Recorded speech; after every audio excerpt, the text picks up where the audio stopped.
My story is not quite ordinary. I will tell you how I first met my mother-in-law.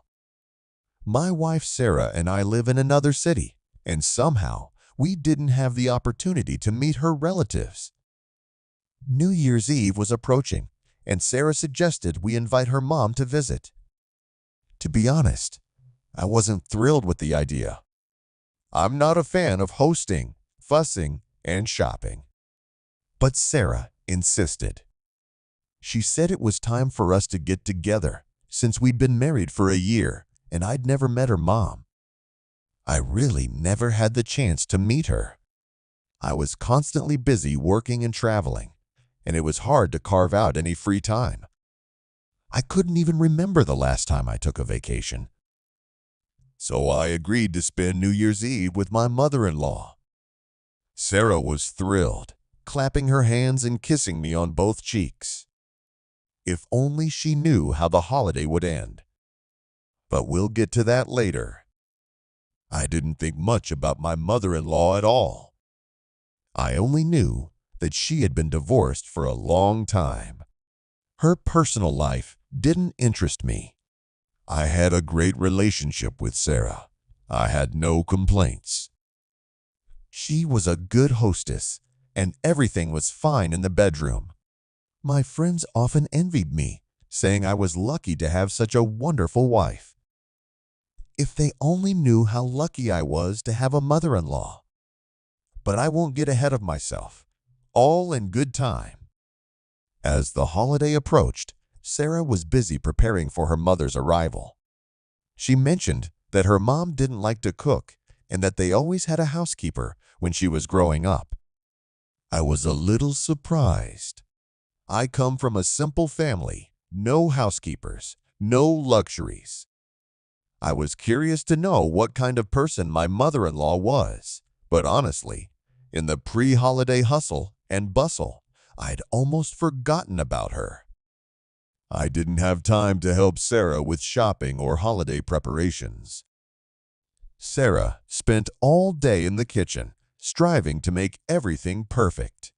She wanted to impress her mom and prove that her dishes were just as good as the restaurants. We set the table, turned on the TV, and waited for her mother to arrive. Sarah wanted the party to be family, only no friends, no outsiders, to keep the atmosphere intimate. A couple hours before midnight, the doorbell rang. Sarah ran to open it, and I was left sitting in the chair, curiously waiting to see who was coming. When the door opened, I was stunned. In the hallway stood an absolutely gorgeous woman, wrapped in a luxurious coat down to her heels. She was no more than 50, and as soon as she took off her coat, I couldn't help but notice her tight evening dress, which perfectly emphasized her figure. She was striking, and I was surprised myself at how attracted I was to her. Women her age don't usually take such great care of their appearance. She greeted us cheerfully and entered the room, her perfume filling the air as she passed. She sat down at the table. Her presence was both graceful and commanding. Sarah and her mother immediately plunged into conversation, chatting like old friends, while I quietly sipped my drink. My mother-in-law occasionally cast sly, flirtatious glances in my direction, which Sarah didn't seem to notice. She was simply enjoying her mother's presence. I soon learned that my mother-in-law was used to impressing people and was always eager to attract attention in a frivolous way.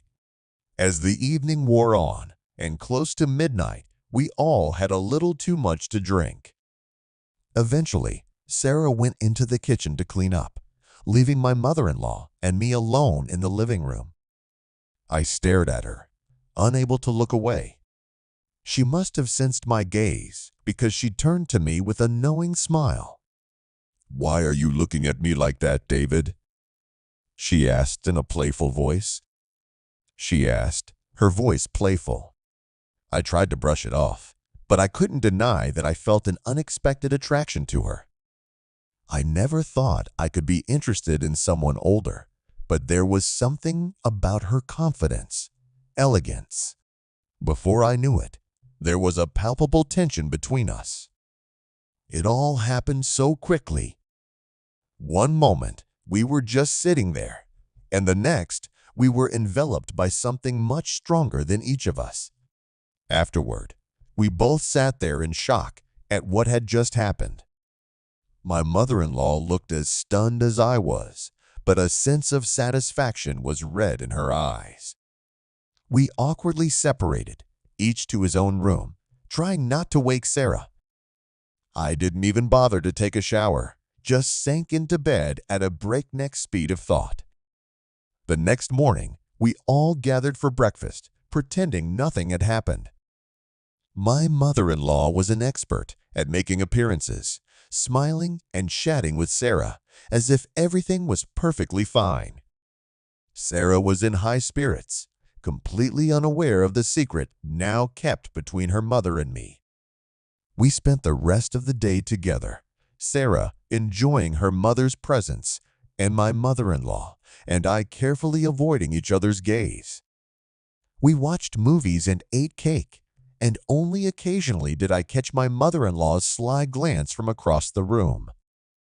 It was enough to remind me that what happened wasn't a dream, but we both knew it was something that should never happen again. Who would have thought the new year would end with such an unexpected twist? Life certainly has its surprises, and there was no way I could have predicted this one.